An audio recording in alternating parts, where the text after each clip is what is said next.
빌립보서 4장 1절부터 7절까지의 말씀을 통해서 그 네 가지 겉면의 말씀에 이 바울 사도가 빌립보에 있는 형제 자매들에게 겉면하는 네 가지 겉면이 있는데 그 네 가지 겉면을 우리가 함께 살펴보려고 합니다. 이 빌립보에 있는 형제 자매들도 우리와 같은 문제가 있고 아주 아름다운 생활 모습도 있지만은 그렇지 못한 부분도 있다는 것을 빌립보 교회 형제 자매들을 통해서 우리가 볼 수가 있습니다. 근데 이 바울 사도는 빌립보에 있는 형제 자매들을 극진히 사랑했던 사람인 것을 볼 수 있습니다. 오늘날 사역자들과는 달리 그 빌립보 교회의 형제 자매들과 바울 사도의 관계는 그 사랑의 관계였고 기쁨의 관계였던 것들을 볼 수가 있습니다. 그래서 1절에서 극진히 사랑하고 사모하는 나의 형제들, 나의 기쁨이요 왕관인 나의 극진히 사랑하는 자들아, 이렇게 부른 것을 보면 그 사랑의 관계고 사모하는 관계고 기쁨의 관계인 것을 여기 이 말씀을 통해서 볼 수 있습니다. 그런데 이 지난번에 저희들은 어떤 자들이라고 우리가 함께 지난주에 보았죠? 완전한 자, 이미 도달한 자들, 이렇게 보았습니다. 그러나 바울 사도가 완전하다고 사람들에게 자랑하지 않았고 오히려 낮은 자세의 삶을 살았다. 이 완전한 자라 부르는 그 이면에는 하나님의 은혜가 예수 그리스도의 십자가로 우리가 완전한 자 되었음을 우리가 함께 보았고, 오늘은 그 네 가지의 겉면 중에서 네 가지가 있는데 첫 번째는 이 본문 말씀 그 말씀에서 1절에서 마지막 부분에 이와 같이 주 안에서 굳게 서라 하는 말씀입니다. 주 안에서 굳게 서라. 이 말씀을 하고 있는데 서라 하는 건 영어로 스탠드죠. 서라 하는 건데 서라는 건 뭘 나타내나요? 서라 라고 말할 때 우리는 어떤 때에 서라고 하죠? 예? 서라. 언제 서라고 하죠? 예? 지킬 때 서라. 또 언제 서라고 하죠? 말을 안 들을 때 서라. 때리려고요?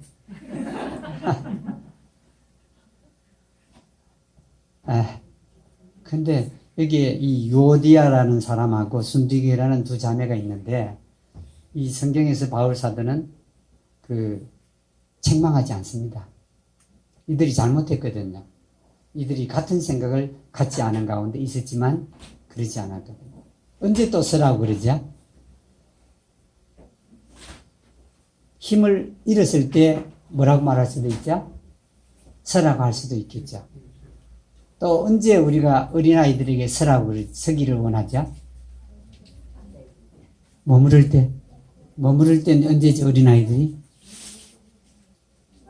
예? 넘어졌을 때 서라. 또 어린애들이 기어다닐 때 우리 마음속에 어떤 소원이 있죠? 일어나 서기를 원하지. 걷는 건 이제 아직 모르겠고 서기라도 원하도록 자꾸 두 손을 잡고 세우죠. 이렇게 세우는 것이 있는데 이렇게 서라는 건 여러 가지 부분으로 우리가 함께 살펴봤습니다. 다 맞는 말입니다. 서라. 이 설 수 있는 것만큼 우리에게는 큰 복이 없다. 여러분, 이 선다는 게 복인 줄 모르셨죠? 우리가 아세요? 그렇죠? 그때 느끼죠? 예. 근데 이 선다는 게 복입니다, 여러분. 다른 피조물 중에서요, 설 수 있는 존재들이 그리 많지 않습니다. 거의 없습니다. 선다. 내가 설 수 있다는 거. 그런데 이걸 우리 그 현숙이 어머님 말씀과 같이 아파보면 선다는 게 큰 복이구나 하는 것을 무릎이 아파보면 더욱더 느끼게 되죠. 복입니다. 근데 이 선다는 걸 우리가 어린아이들을 통해서 보면 성장의 과정 중에 하나입니다. 그렇죠? 맨 처음은 엄마의 품에 어떻게 하죠? 안겨 있죠. 그러다가는 어떤 과정을 거치죠? 애들이 점차 기어다니기 시작하죠. 그러다가 기어다니다가 어떻게 되나요? 그 다음은 서게 되죠. 예. 근데 이 선다는 건 어떤 성장 과정을 이 본문에서는 언급하고 있습니다. 성장 과정. 예. 그러니까 이게 애가 섰을 때부터는 이제부터는 남의 도움을 받나요? 받지 못하나요? 안 받아도 됩니다. 이제 딱 섰으니까요. 이제 남의 도움이 필요 없습니다. 다시 말하면 스스로 살 수 있는 첫 단계가 서는 단계입니다. 어린아이의 성장 과정에서는 그렇습니다. 그러니까 기어다니는 다음 단계고요. 걸어다닐 이전 단계입니다. 그러니까 이 선다는 것이 대단히 중요한데 스스로 서라. 이 빌립보에 있는 형제 자매들 보고 너희가 주 안에서 굳게 서라고 하는 선다, stand fast라고 하는 이 단어 속에는 스스로 서라는 의미가 있습니다. 다시 말하면 지금까지는 이 빌립보에 있는 형제 자매들이 누구를 의존해서 살았죠? 누구를 의존했을까요? 하나님을 의존해야 되는데 하나님을 의존은 잘 못하고 있었고 누구를 의지하고 살았을까요? 여기에 나오는 바울 사도를 의존하고 살았던 겁니다. 바울 사도가 이제 죽음에 이르기가 가까웠죠. 예, 그 로마로 옮겨져서 감옥에 갇혀 있다가 죽기에 이르게 될 텐데, 그러기 전에 바울 사도의 마음속에는 가장 원하는 소원이 있는데, 그게 뭐냐면 바울 사도도 빌립보에 있는 형제자매들을 무척 사랑했고 빌립보에 있는 형제자매들도 바울 사도를 아주 끔찍이 사랑했습니다. 그런데 바울 사도의 마음속에는 이 빌립보에 있는 형제자매들이 굳게 서기를 원했는데 바울 사도에게서 독립하기를 원했습니다. 스스로 하나님의 길을 찾아가고 스스로 하나님을 의지하기를 원했습니다. 그래서 여기에 바울 사도가 4장에서 맨 처음으로 한 말씀이 서라 하는 겁니다. 스스로 서라. 이렇게 말씀을 하고 있습니다. 내 도움 없이 스스로 서라. 이게 정말 필요합니다. 스스로 그 주 안에 서는 일이 매우 필요하고 중요합니다. 여러분 보십시오. 우리가 이 땅을 떠나는 순간부터는 누구도 도울 사람이 없습니다. 아무도 죽는 순간부터 도울 자가 없습니다. 홀로 그때부터는 가야 됩니다. 그와 같이 이 땅에서도 우리가 홀로 서기를 원하는 겁니다. 하나님께서요. 통한다고 하면 누구를 통하기를 원하시죠? 예수님만을 통하기를 원합니다. 내가 홀로 말씀도 깨닫고 내가 홀로 스스로 기도도 하고 내가 홀로 하나님을 섬기기도 하고 이렇게 스스로 하기를 원하는 마음이 그 바울 사도에게 있어서 이 빌립보에 있는 형제자매들 보고 서라 스탠드 대단히 중요합니다. 낙심한 사람에게도 뭐라고 해야 되겠죠? 우리가 서라고 그러죠. 그런 말을 하듯이 누구 안에 서라 그러죠? 주 안에서. 이 주 안이 대단히 중요합니다. 주 안에 서라. 주 안은 어디를 말하겠죠? 예? 말씀이죠, 말씀. 그렇죠? 말씀 안에 서라. 여러분, 이 세상에 우리의 모든 이 풍파나 갈등이나 근심이나 염려나 고통이나 이 없애려고 하면 이 말씀 안에 서는 일이 대단히 중요합니다. 말씀이요. 예. 크게 쓰라는 겁니다. 예. 이 바울 사도가 빌립보에 있는 형제자매들이 말씀 안에 서기를 원했습니다. 조용히 서라. 어떤 정도로요? 굳게 서라. 굳게 서라는 의미, 말씀의 그 내면에는요, 두 가지가 있습니다. 하나는 뭐냐면은 이미 이 사람들은 굳게 설 수 있는 힘이 생겼다는 겁니까? 안 생겼다는 겁니까? 생겼다는 겁니다. 만일에 이 사람들이 굳게 쓸 힘이 없으면 이 말을 하면 이게 그 사람에게는 무엇이 되겠죠? 낙담이 되고 또 스트레스가 안 되겠어요? 굳게 쓸 힘이 없는데 굳게 서라고 하면 이 사람에게는 불평과 원망밖에 나오지 않을 겁니다. 그래서 빌립보에 있는 형제자매들은 이미 굳게 쓸 힘이 있어요. 그런데 실제로는 굳게 서 있습니까? 안 씁니까?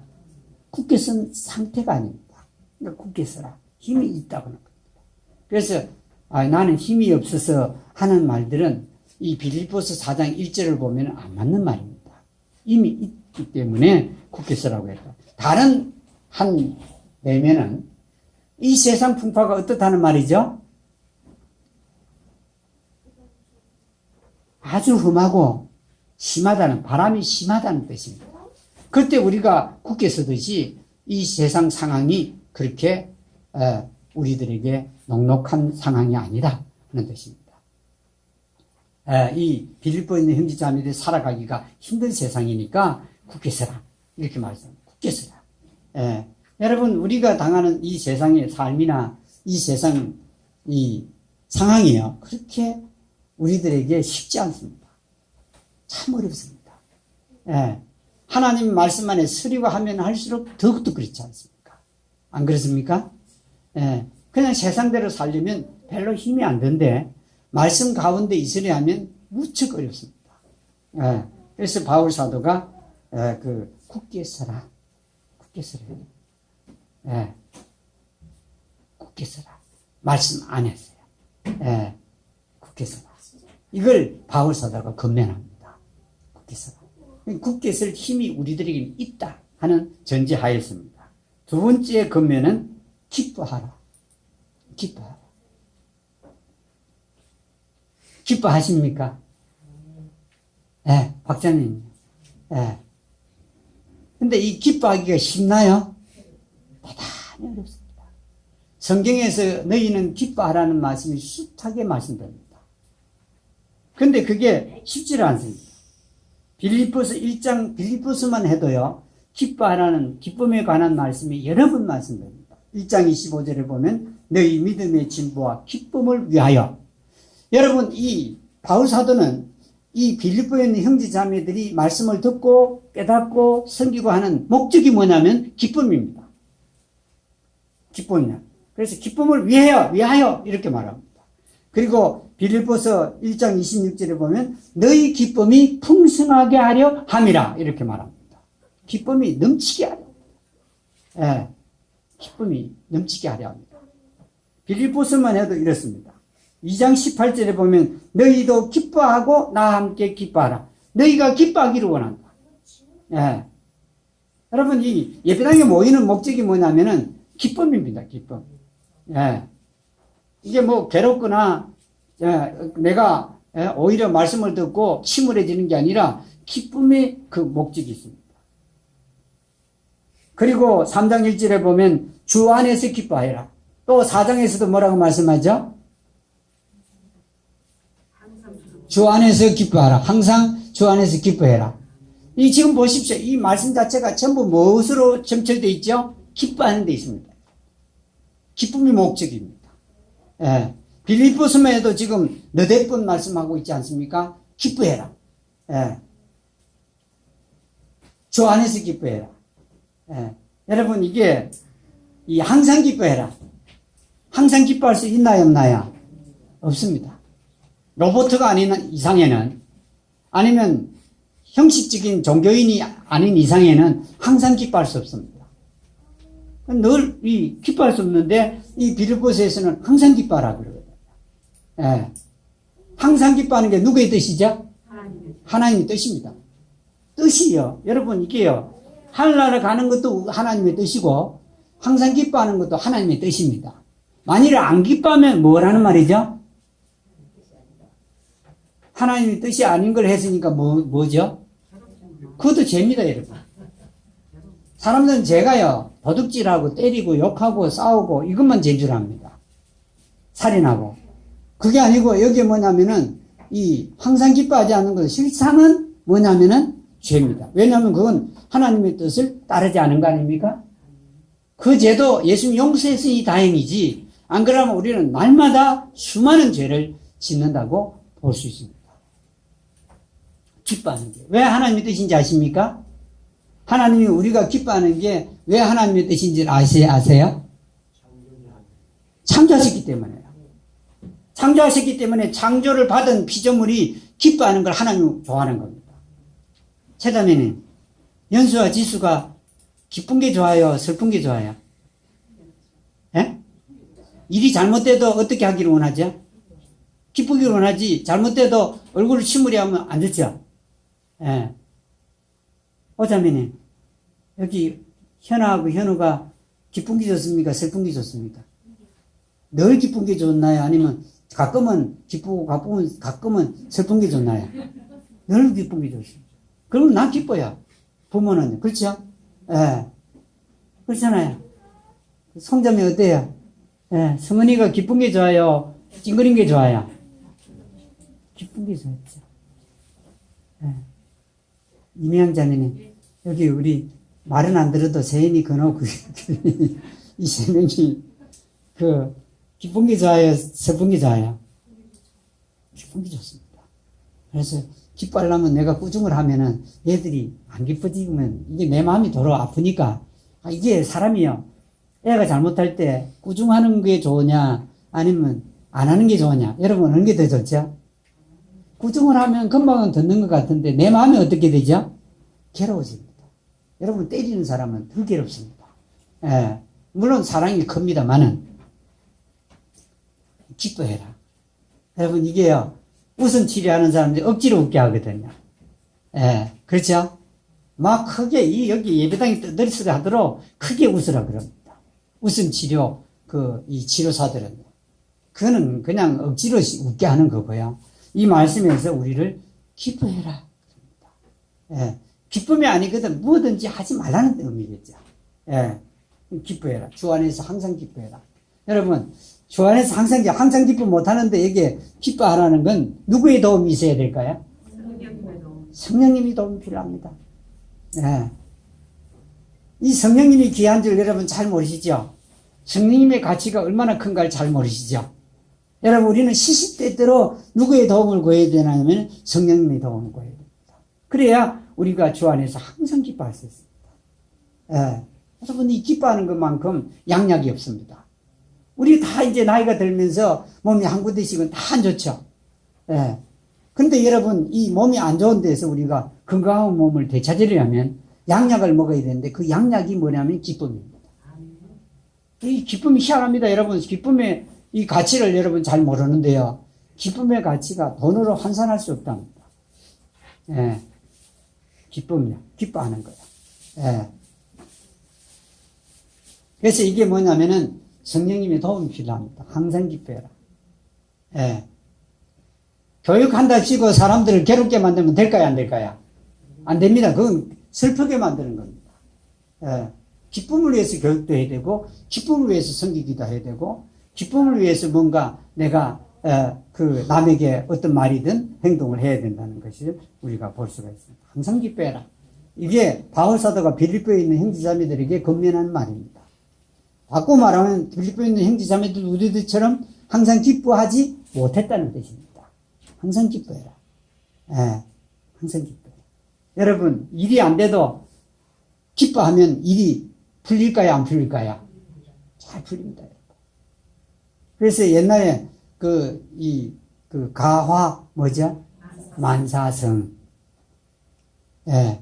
여러분, 이거요, 옳게 만들려고 내가 거의 교육하고 이끌어 가서 가정의 모든 일들이 형통한 게 아니고요. 무엇이 되라는 말이죠? 가정이 무슨 하자죠? 화목해야 돼요. 평화로워야 된다. 예. 여러분, 이 기쁨이요, 내 하는 일도 잘 되게 하는 겁니다. 기쁨이요.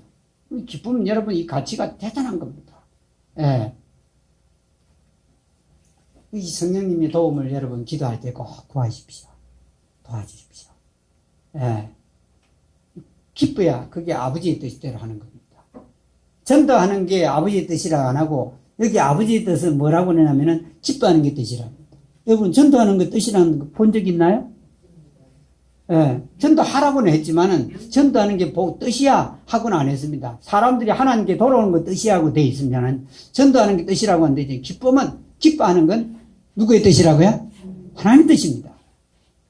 아무 일 안 해도 기뻐하면 하나님께서 기뻐하십니다. 세 번째 건면은 뭐냐면은 절제하라는 겁니다. 절제. 이게 좀 번역이 좀 잘못되어 있는데 moderate는 뭐냐면은 그 중간에서 온건하다는 뜻을 의미합니다. 중용이라는 뜻도 되고 우리 번역하는 사람들은 한국식으로 번역해놨거든요.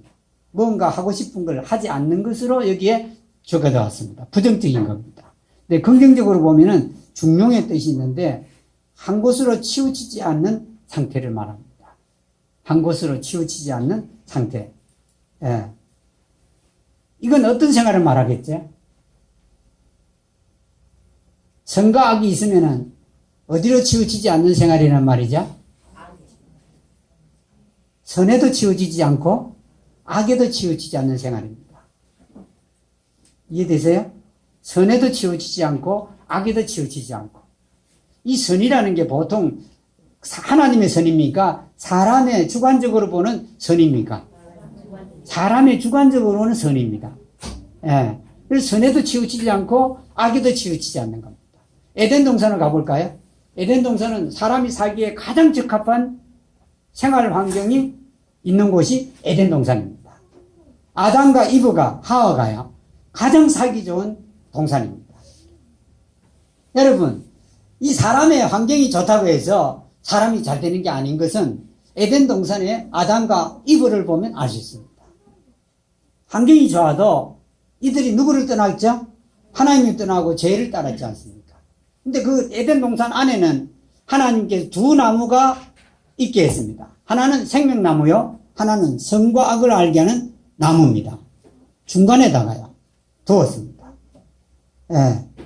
근데 여러분 보십시오. 하나님께서 아담 보고 뭘 먹고 살아라 했죠? 생명나무의 과일을 따먹고 살아라 그랬습니다. 그래서 영원히 살아라 이랬던 겁니다. 근데 하와가 먼저 따먹었지만은 뭘 따먹게 되죠? 선과 악을 알게 하는 나무의 씨가를 따먹는 겁니다. 여러분, 선과 악을 알게 하는 게 마귀가 그렇게 만들어 놨습니다. 원래 사람은 선과 악을 모르게끔 하나님이 만드셨어요. 보세요. 사람들이 범죄하고 나서는 아담과 이브가 뭘 먼저 알게 되죠? 벌거벗었음을 압니다, 이게. 벌거벗었다 하는 걸 압니다. 그렇죠? 그러니까 그전에는 알았습니까? 몰랐습니까? 몰랐다. 그래서 어디도 치우치지 마라. 선도 악도 아니고 어디에 우리가 살아라는 말이죠? 생명으로 살아라. 여러분, 이게 귀한 겁니다. 목숨은 누구나 갖고 있는 거지만 하나님의 생명은 누구나 갖고 있는 게 아니죠. 생명을 살아라 하는 의미의 말씀입니다. 그 이유는 뭐냐면 주님께서 가까우시기 때문이라. 주님께서 오실 때가 가깝다 하는 뜻입니다. 아시겠죠? 생명으로 살아라. 선과 악을. 그러니까 이 빌립보 교회에 문제가 생겼어요. 무슨 문제가 생겼냐면 이 본문에 보면은 아주 심각한 문제가 생겼습니다. 이 순두계하고 요디아라는 두 여자가 있습니다. 이 빌립보서를 봐도 형제들보다는 누가 더 하나님을 섬겼다는 의미가 되겠죠? 자매들입니다. 이 두 자매가 있는데 이 두 자매가요, 같은 생각을 안 가졌어요. 다시 말하면 그 교회 속에 무엇이 생겼다는 거죠? 이게 분리가 생긴 겁니다. 분리가 됐습니다. 근데 이 두 자매는 복음 안에서 섬긴 자라 이렇게 나옵니다. 이 두 자매가 이렇게 됐으니까 사람들이 이 다른 형제 자매들이 어떻게 했겠죠? 자기들이 생각하기에 옳은 선을 따라서 하나는 한 무리는 누구 편이 됐죠? 유오디아의 편이 되고요. 한 무리는 누구의 편이 됐겠죠? 순두개의 편이 됐던 겁니다. 그러니까 하나님은 빌립보 교회에 대해서 바울 사도가 뭐라고 말하죠? 중용이다. 다시 말하면 중간이다는 뜻입니다. 다시 말하면 생명으로 살아라 이 말입니다. 이걸 옳다고 생각하거나 저걸 옳다고 생각하거나 생각지 말고 이 말입니다. 생명의 법칙을 따라라 이랬던 겁니다. 무슨 말씀인지 알겠습니까? 오히려 이 편을 저 편을 나누지 말고 이렇게 말하지 않고 직접적으로 뭐라고 그러냐면 생명을 따라 살아라 이렇게 옳고 그름을 따라서 살지 말고 이 말은 뭐냐면 둘 다 뭐라는 말이죠? 화목하게 지내라 이런 뜻입니다. 옳은 걸 따라 말한다면 다른 생각을 따라 말한다면 여기에 평화가 있나요? 없습니다. 다툼밖에 없습니다. 생명을 따라 살면 거기에는 옳고 그른 걸 따라 살지 않는 그 모습이 보인다 하는 뜻입니다. 무슨 말씀인지 알겠죠? 그래서 유오디아 순두개가 나왔던 겁니다. 아주 큰 위험에 처했죠. 빌립보 교회가요. 둘 다 맞는 말을 했을까요? 틀린 말을 했을까요? 맞는 말을 했습니다. 빌립보 교회 그들이 한 성김이 엄청났습니다. 그러니까 바울 사도가 뭐라 하냐면 간청하노니 이럽니다. 여러분 보십시오. 간청한다. 간절히 청한다. 그래. 하나님 말씀만 하는데 간절히 청할 필요가 있나요? 없죠? 그런데 간청한다. 두 자매한테 간청한다. 그러면서 중용을 따르라. 그러니까 옳고 그름을 따르지 말고, 그러니까 다른 생각을 따르지 말고, 그 생각이 이 사람에게는 옳아 보이고 저 사람에게는 이게 옳아 보였거든요. 그래서 유오디아 순두개 그 두 사람을 두고 빌립보 교회의 상태를 말하는 겁니다. 여기에 생명을 쫓아라. 생명을 쫓으면 선과학이 보이나요? 안 보이나요? 안 보이게 되죠. 그 법칙입니다. 우리가 파란 안경을 쓰면은 모든 게 다 어떻게 보이죠? 파랗게 보이지. 파란 안경을 썼는데 좋고 나쁜 게 보일 리가 없죠. 똑같은 것입니다. 세 번째는 중용입니다. 온건해라 하는 겁니다. 온건해라. 네 번째 금면은 요청해라는 겁니다. 누구에게요? 하나님께요. 이 본문에서 요청해라. 여기에 보면은 요청할 것에 대해서 말씀합니다. 아뢰라. 이렇게 말씀을 하죠. 알리라. 하나님께 알리라. 이렇게 되는데, 리퀘스트해서 요청해라. 요구해라. 하나님께 요구해라. 우리는 하나님께 요구할 줄을 잘 모릅니다. 근데 여러분, 요구하는 것은 무엇이 분명해야 요구할 수 있죠? 하나님이 아버지다 하는 걸 알아야 요구할 수 있습니다. 안 그러면 그냥 거지가 부자한테 가서 구걸하듯이 우리가 기도할 수 있죠. 그건 기도 아닙니다, 여러분. 그거는 우리는 종종 기도나 간구가 거지가 부자에게 달라고 구걸하는 것 같은 기도나 간구를 합니다. 그렇지 않습니다. 하나님은 누구라고요? 아버지요. 그래요. 여러분, 이 제자들에게 기도하는 방식을 가르칠 때 하나님께서 제자들에게 뭐라 그랬죠? 하늘에 계신 우리 아버지 그랬습니다. 그러면 이 제자들을 보고 하나님이 누구인 걸 가르치려고 그랬죠? 아버지다 이런 겁니다. 양자 아니고요. 아버지다. 구하라 그러면 너에게 주실 것이요, 찾아라 그러면 너희가 찾을 것이요, 문을 두드리라 그러면 너에게 열어주실 것인즉 구하는 이마다 얻을 것이요, 찾는 이마다 찾을 것이요, 두드리는 이마다 열어주시는데 악한 자라도 자기 자식에게 좋은 것을 줄 줄 알거든 하물며 하늘에 계신 너희 아버지가 그럽니다. 기도는 요구하는 것이지 구걸하는 게 아닙니다. 요구하는 겁니다. 여러분, 아들이 아버지에게 요구를 하든가요? 구걸을 하든가요? 요구하죠. 요구 안 하고 구걸 하든가요? 구걸 안 합니다. 그러면 아들이 아니라 뭐죠? 그 집의 종이죠. 구걸하거나 부탁하는 겁니다. 예. 그래서 여기서 이 요청하는 거로 언급하고 요구하는 거로 말씀합니다. 하나님께요. 여기에서 아무것도 너희가 뭐 하지 말라고 그러죠? 염려하지 말고. 예, 염려하지 말아라. 아무것도 염려하지 말고. 여러분, 염려하지 말아야 되는 이유가 무엇이죠? 염려해도 하나도 이루어질 게 없습니다. 우리가 아무리 염려를 해도 그게 염려가 사라지는 게 아니거든요. 그래서 오늘 괴로움은 그날, 그렇죠? 한날에 속하니라. 그렇죠? 이틀까지 가지 말아라는 겁니다. 염려하는 거. 아무것도 염려하지 말아라. 예. 그걸 누구에게 얘기하라 하죠? 염려거리를 하나님께 알려드리라. 이렇게 말합니다. 하나님께 알려드리라. 예. 알게 해라. 하나님을 알게 해라. 예. 근데 여기 보면은 세 단어가 나오는데요. 기도와 간구와 감사가 나옵니다. 그렇죠? 기도는 뭐라고요? 하나님과 대화합니다. 하나님하고 대화할 때는 뭘 갖고 대화해야 되죠? 내 사정을 아뢰는 건 대화가 아니고요. 하나님하고 내하고 대화할 수 있는 그 도구는, 수단은 뭐냐면은 말씀입니다. 여러분, 기도할 때 말씀을 나눠야 됩니다. 아버지 하나님께. 그래야 공통점이 있어야 대화가 되죠. 내 생각을 하나님에 아뢰는 건, 그건 간구죠. 예, 중보가 될 수도 있고요. 예.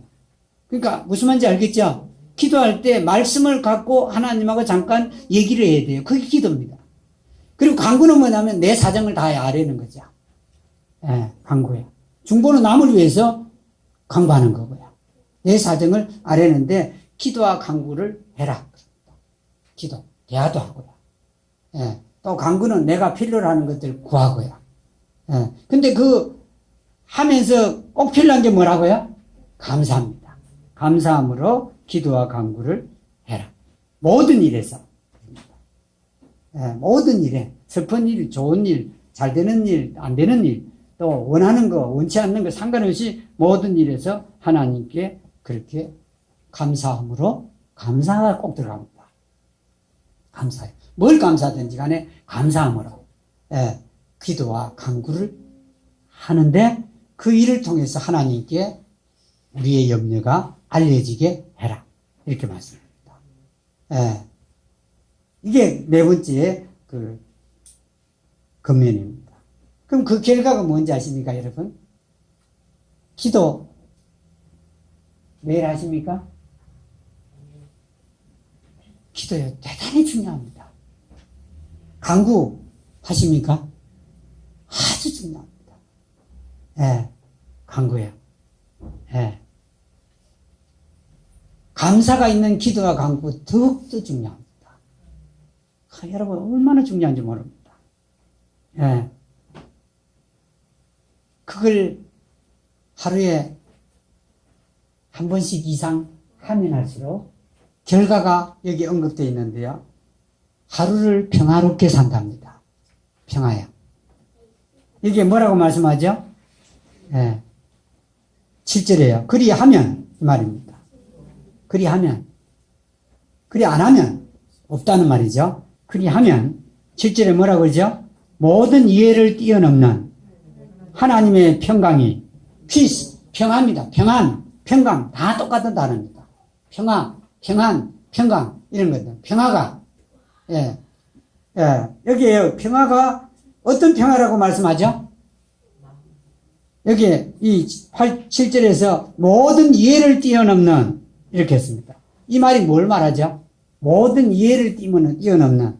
이 뜻은 사람의 지혜로는 도저히 이해할 수 없는 하나님의 평화. 이렇게 되어 있습니다.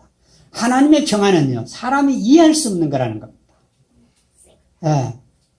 이해할 수 없는 평화가, 예, 있게 하겠다. 이 결과입니다. 예, 평화. 예. 이해할 수 없는 거예요. 사람이 도저히 이해할 수 없는 거예요. 저 사람이 저런 일을 당했는데 어떻게 저렇게 평안할 수 있을까? 이건 사람이 이해할 수 없는 거죠. 예. 그런 평화를 하나님께서 주신다는 겁니다. 예. 그 평화가요. 무엇과 뭘 지킨다고 말씀하죠? 너희 마음과 생각을 지킨다. 마음과 생각을 지킨다. 여러분, 우리가 우리 마음과 생각을 지킬 수 있나요, 없나요? 없는데, 그 평안이 우리의 마음과 생각을 지켜준다. 이렇게 말씀. 여러분, 다시 말하면, 무슨 평화를 얻는다는 말이죠? 마음의 평안을 내가 얻는다는 뜻입니다. 마음의 평안을요. 예. 마음의 평안. 누구를 통해서요? 예수 그리스도를 통해서. 여러분, 평안은 대가가 있어야, 값을 지불해서야 평화가 오는 겁니다. 맞나요? 예수님이 죽으셨기 때문에, 그래서 여기서는 예수 그리스도를 통해, 이렇게 말했습니다. 죽으심을 통해서. 이렇게 안 하고, 예수 그리스도를 통해서 평화를 준다. 그래서 여러분, 아침에요. 아침이 제일 시작이니까 제일 좋겠죠, 기도하기가. 점심때도 되고요, 저녁도 되는데, 아침에 기도나 간구를 감사와 함께 드리라. 이걸 보면 빌립보 교회도 안 그런 것 같아요. 지금 이제 그 말을 하는 겁니다. 기도와 간구를 너희도 해봐라. 이런 뜻입니다. 나도 하는데 너희도 해봐라. 이런 뜻입니다. 기도와 간구를 통해서 평화를 가져봐라.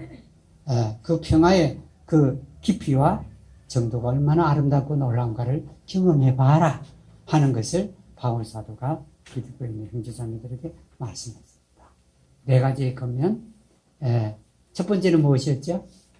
굳게 서라. 주 안에서 굳게 서라. 누가 뭐라고 하든지 간에 내가 말씀 안에서 어떻게 해야 되겠죠? 굳게 서라. 두 번째는 뭐죠?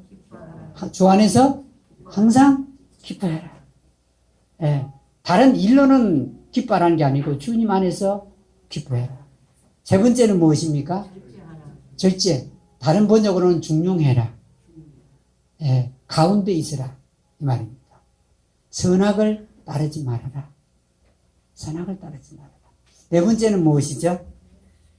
하나님께 감사함으로 기도와 간구를 너희 염려거리를 요청해라. 요구해라. 알게 해라. 이겁니다. 요구해라. 아들이면 요구할 권리가 있나요, 없나요? 있죠. 우리는 인간관계는 맞고 하나님과의 관계는 아니라고 생각하는데 문제가 있습니다. 요구해라. 여기까지만 함께 보았습니다. 찬송하시겠습니다. 231장입니다.